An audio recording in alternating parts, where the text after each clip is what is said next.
আগাছা পরিষ্কার করার জন্য এখন আর কোনো লোক নিতে হয় না।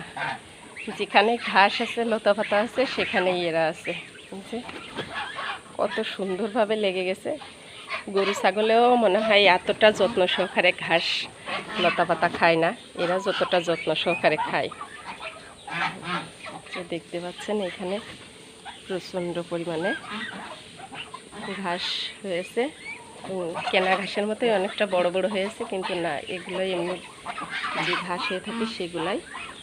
সেই ঘাসগুলা কিভাবে এরা খেয়ে নির্মূল করছে।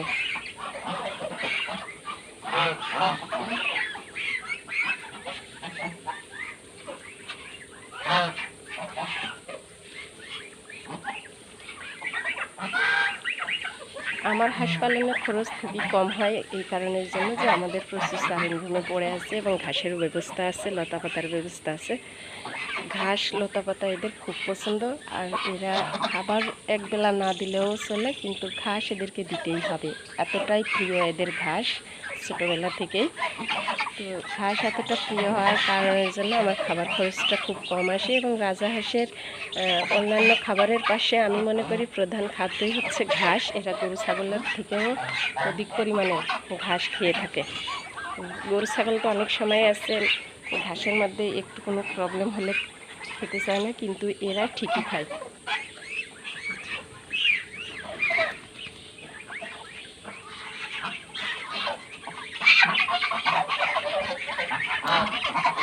এই রুমটার মধ্যে অনেক ঘাসের জন্ম হয়েছে, সেই ঘাসগুলা এদের জন্যই রেখে দেয়, এবং সেই ঘাসগুলার কত সুন্দরভাবে এখানে কিছু ঘাস এখানে ঢুকেছে, আর কিছু ঘাস ওই সাইডে।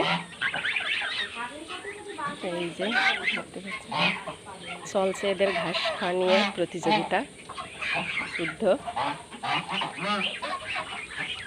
আপনারা যারা রাজাহাঁস পালন করেন অবশ্যই চেষ্টা করবেন যে ঘাস খাওয়াতে, তাহলে আপনাদের রাজাহাঁস পালনের ক্ষেত্রে সুবিধা হবে। এদের ঘাসের যে একটা শক্তি, এই শক্তিটা এদের শরীরে কাজ করবে, এবং যে খাদ্যের যে খরচটা, সেই খরচটাও অনেকটা কম হবে।